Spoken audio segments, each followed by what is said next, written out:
Support for today's show comes from Top Resumes. Top Resumes is a site that will redo your resume, they'll redo your LinkedIn profile, get you great results, and they'll do it at a very fair price. Use the link in the show notes. They will treat you very well. And we'll be back in just one moment.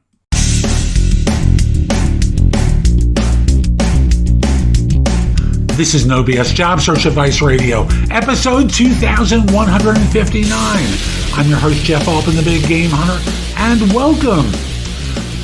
This was originally recorded on Friday as a LinkedIn Live, and I was invited onto the Modern Career Checklist Live on LinkedIn by Mark Anthony Dyson and Damian Burkle, who host that LinkedIn Live. And there were one or two little glitches or hiccups that occurred in the recording. No big deal. But it was a 1-hour interview I'm making into 2 parts. And this week is going to be longer episodes because, well, I'll just simply say these are 30 minutes. I've got my own career coach office hours that'll be coming out. And that's going to be a little longer. And then my interview, and then we'll get to Friday. So I hope you enjoy this week of shows. This is part 1, where everybody's quitting.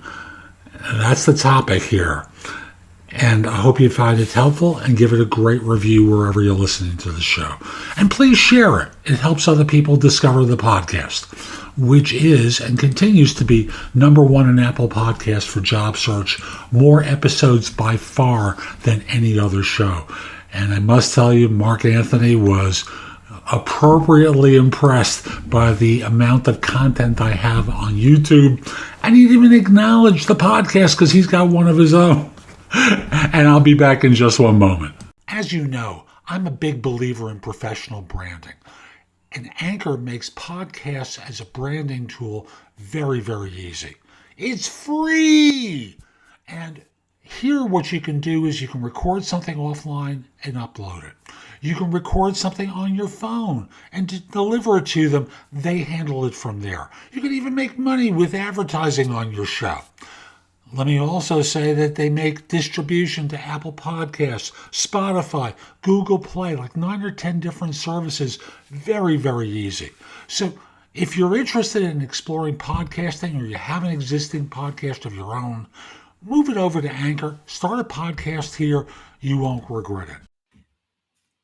Well, hello there, and welcome to the Modern Job Search Checklist. This is Mark Anthony Dyson, and usually I'm joined by my co-host Damian Burkle, who is working out some little kinks in his appearance and his audio. So we should see him in just a moment. Want to bring on my man, Jeff Altman, former recruiter, now career coach. And of course, he owns JobSearchTV.com. And believe it or not, he probably has like 3 times the content than anybody else I know. I mean, I thought I produce a lot of content. This dude has thousands of articles. He has thousands of videos. I believe he has about 7,000 videos or more than that now, Jeff. It's just under 7. Yeah, and he's been in the recruiting game for 40 years. And now, so you're talking about somebody who's been an OG in the space. He knows every trick in the book, just about.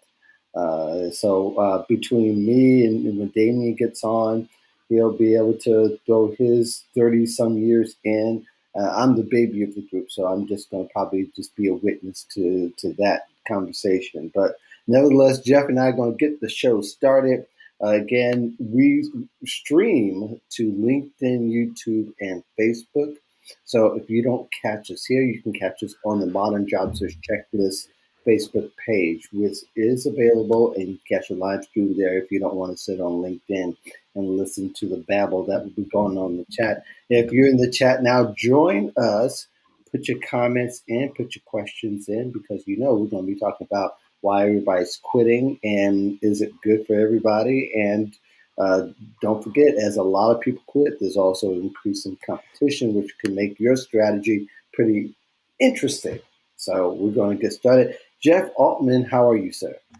I feel really well today. It's so good to see you. It's been 100 years. Yes, it's been about 100 years. So we're old friends back in the old podcast West. So we really know each other and know each other's work. And believe it or not, the first time I heard Jeff was when Damien was on Jeff's show, and it was Jeff's second show or podcast and interviewing folks. So we're talking about a lot of history between the three of us, and we're going to share that vibe with you. So please feel free to welcome again. Ask questions, help each other, talk to each other. Let's have this increased conversation. This is why we do the live stream. So, Jeff, we are in the middle of two big hashtags that are running amok on Twitter and LinkedIn. And one is the big shift, and the other one is the great resignation. And as you probably know, there's all the talk of all those folks who resigned back in April. They estimated about 4 million had resigned. Now, um, should how should job seekers approach that? Let me get your take on that question first. That wasn't part of the outline, but I want to hear your take first on it because I know you've got opinions and you've got lots of them stashed away in your back pocket. So I'm always a believer that you're better looking for a job when someone else is paying you. And Mm-hmm. part of the reason is you lose leverage when you're unemployed.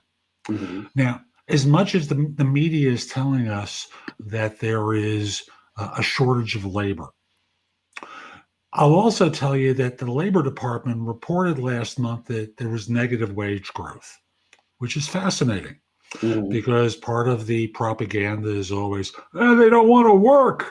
Right. And I think there are bigger issues than they don't want to work. Yeah. It Yeah. when It's always made to be the job seeker be the victim and also the one who's preying upon employers like that actually can happen. Amazing, isn't it? Yes, it is. So Same conversation, different recession. the statistic I've also seen is that 60% of the workforce wants to find a new job. Hmm. That one I think came from LinkedIn, as a matter of fact. Yeah. So Yeah. so we start with the premise of it's complicated, Hmm. and we continue on with part of your leverage as a job hunter is the fact that you're working because you don't have to do anything. And from an employer's perspective, and I want to say I was part of the original creation of this, is the notion of the myth of the passive applicant.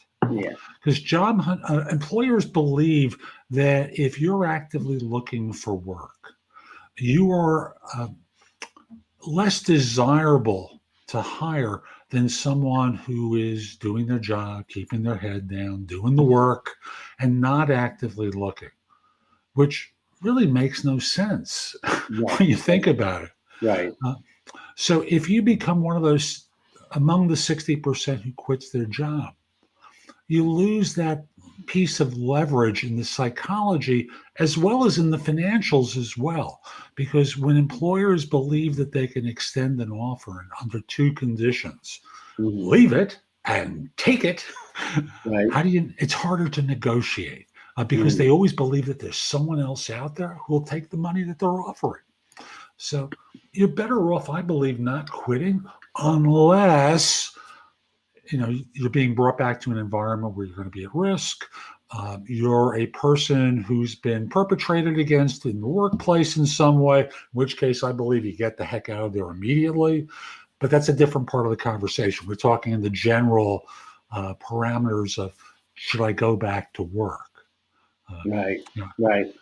Yeah, it's complicated because everybody is looking out for their own self interest and their own weight. Um, Job and they seekers should. really, and rightfully should, but I think it's funny. The rest of us who are watching, who are not in this great big hunt and shift on either side, you know, everybody's got to make a case, and they want some empathy, and they want people to they want to take sides, whether they admit it or not. But I think ultimately job seekers have to be much shrewd and have to always, whether you're looking with or without a job, you got to take the side of being shrewd and very judicious about your opportunities. And of course, the best situation ever is when you have also the option to walk away from bad options. Amen. You know, when the recruiter calls or they reach out to you on LinkedIn, I'm a believer that you should never say, leave me alone, I'm not interested. Right. And even if you are interested, you shouldn't instantly respond and go, yeah, I really, yeah, tell me more. I want you to play it a little cool, because that way it infers to them that you're not actively looking, unless that you have that open to work thing on LinkedIn or they find your resume on a job board. So we can't fool around with those. But assuming that you're being recruited, be a little cool. Make them try and persuade you, so that this way you can hear about the role and ask questions about the role and then commit to it, and thus present as that passive job hunter that they prefer in this kind of in all markets actually, but particularly in this one. If you're part of 60% who's out there looking for a job, boy, it's like being at a singles bar, and there's a lot of people of the other sex are there, or of your sex, if that's your orientation, and the result winds up being, you're not as desirable. So, got to take advantage of the mentality on the other side. I lost audio from you. Oh no, I'm not hearing you. So you're hearing me. So I'm going to continue on until you can get that resolved. And Mark is playing a little bit to try and resolve his technical issue. And I'm not hearing your microphone, and you're hearing me. So this is interesting. No audio. So let me continue on until I do hear you. Is that okay? Yet? Now I do. Yeah, this is very strange. So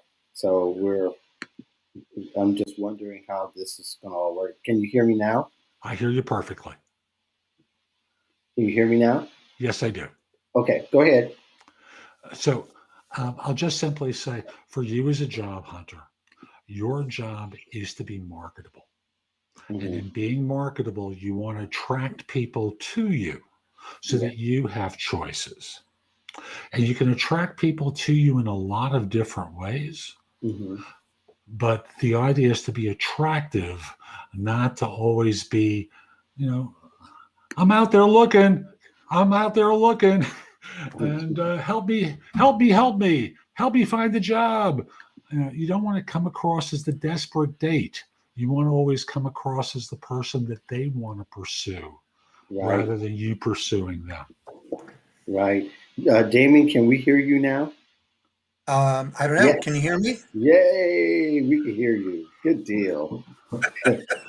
So I was just poking and prodding a little bit with Jeff in his view. You probably heard already, and you probably even guessed where he is with it. But ultimately, I agree with the analogy. I definitely like the analogy. I was just thinking about how, I don't know, remember seeing or hearing Mel Brooks's skit about the 2,000-year-old man, and the idea that it was all men until they say, "Here's the first woman there," and say, "Hey, there's a girl in the crowd," and that's where that's where it's all of it at. Is like, employers can do all the talking, but yet the last voice, and sometimes it feels like the loneliest voice, is the job seeker who's saying, "Well, wait a second. What about me?" And, and they forget. And I think this is a time now they're actually having a little bit more leverage universally than they ever. Mind you, we know about the guy that keeps his head down and gets post. We got that part. But I think there's a part too where people are, they don't have as much leverage, but I think there's a small window now where they can say, if they're willing to walk away from a job and willing to say, that's not enough money, then they can go ahead and have some of that power to be able to continue on for a very productive job search. I Damien, agree. I'm sorry. Go ahead. go ahead, Damien. What I was going to say is I agree, but kind of going back to where I came in, you have to have the right mindset. Yes. You can't just get fed up with your boss or your job and walk out, and then like Jeff was talking about being coming across as a desperate job seeker, because it Mhm. will come across in everything, especially when you interview. If you have the right frame of mind, if you have prepared, if you are up on how to effectively job search now in this current time, you can utilize the leverage that you have, but you have to be prepared, you have to be strategic, and you have to have the opportunity in the market, because it is not equal opportunity going all the way across. In some of the research that I did, and in reading some of Jeff's articles, there is a tremendous glut of opportunity, if you will, in the service industry, in the fast food industry, in the restaurant industry, Mhm. and to a lesser degree in various other segments of the market. But my advice is look before you leap. Yeah, yeah. I would say look very carefully before you leap, and we have more access to more intel about an employer and about a job than we ever had. Jeff. It's amazing what's going on out there. Yeah. And like for example, there was an announcement from the chairman of Morgan Stanley in Hmm. the last week or Yeah, so, where yeah, he basically gave the firm 75 days notice. Hmm. You're coming back after Labor Day or else. Yeah. mhm. Well, a lot of people have given that notice, Right. so but he's the loudest voice because we also known him to backtrack in the past years of what he says. We're going back to work. Last year it was we're going back to work this summer, and what happened? Not so fast. Yeah, not so fast, right?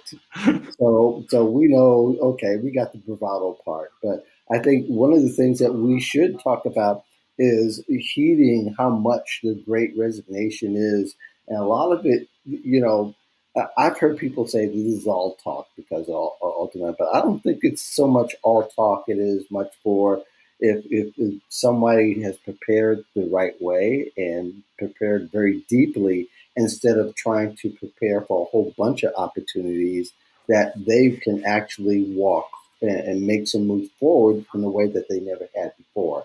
Damien, your spot?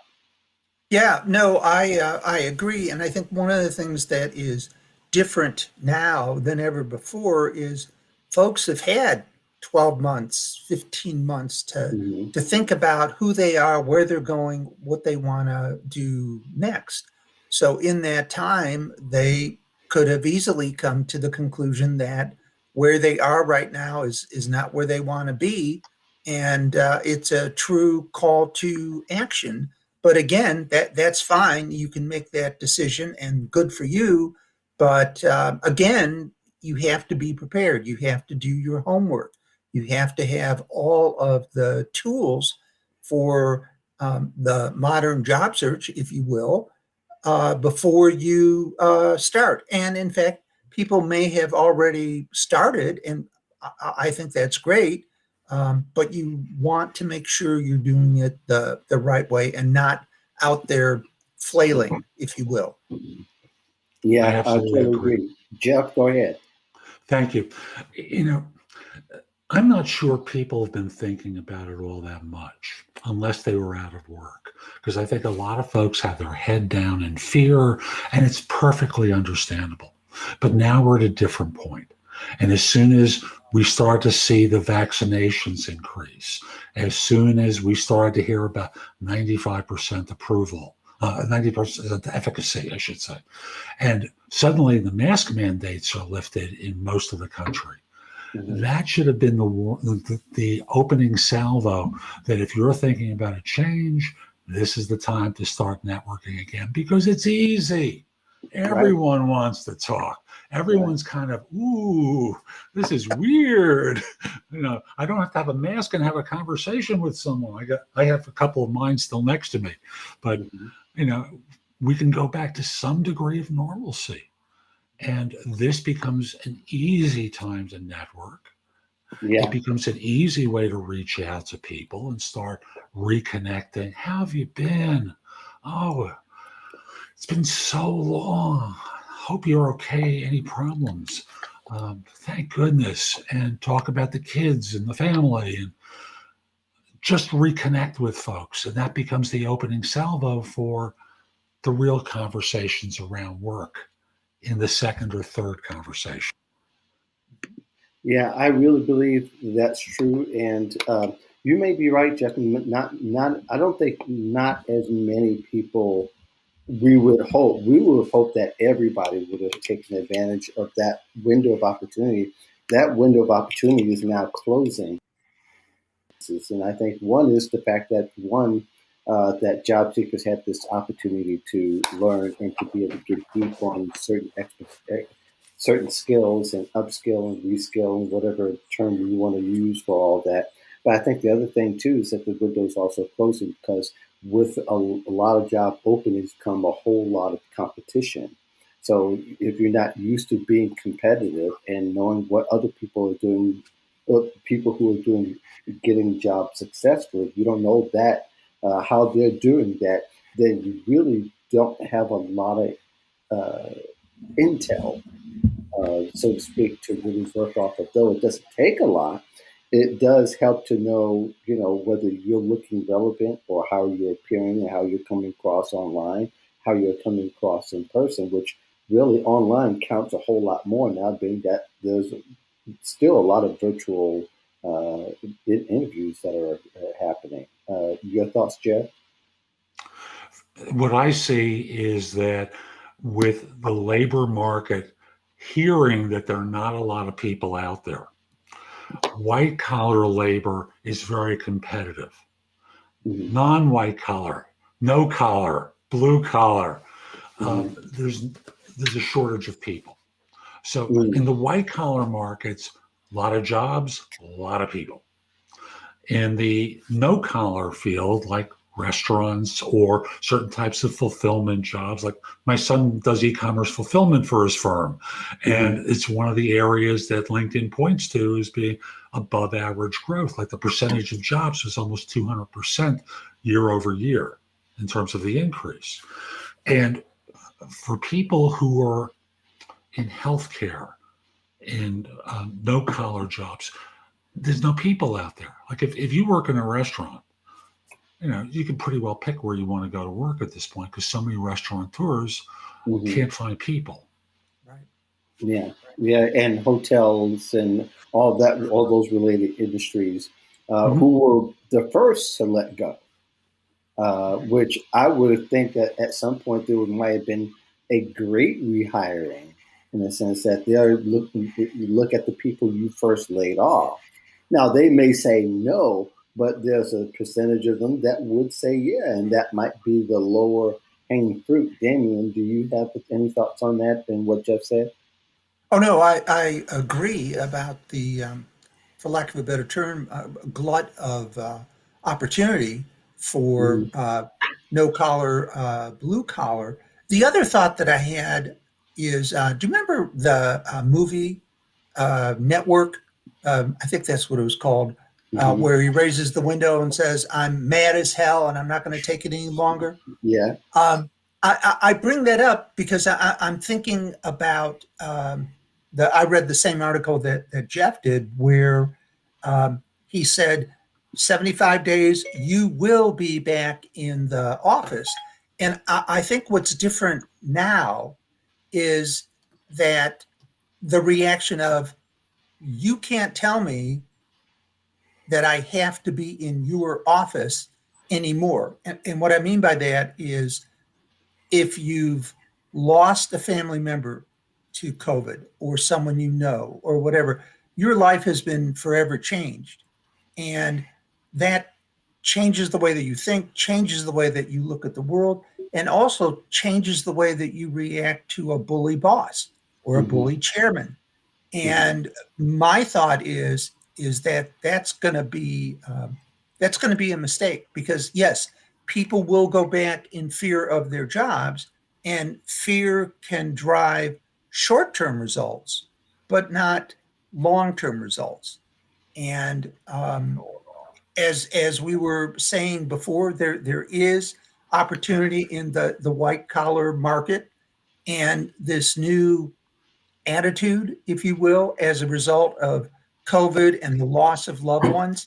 Um, the ability to tolerate bully bosses, I think, has gone down as a Mhm. result of COVID, and could also be a reason that's driving more white collar people to look for jobs.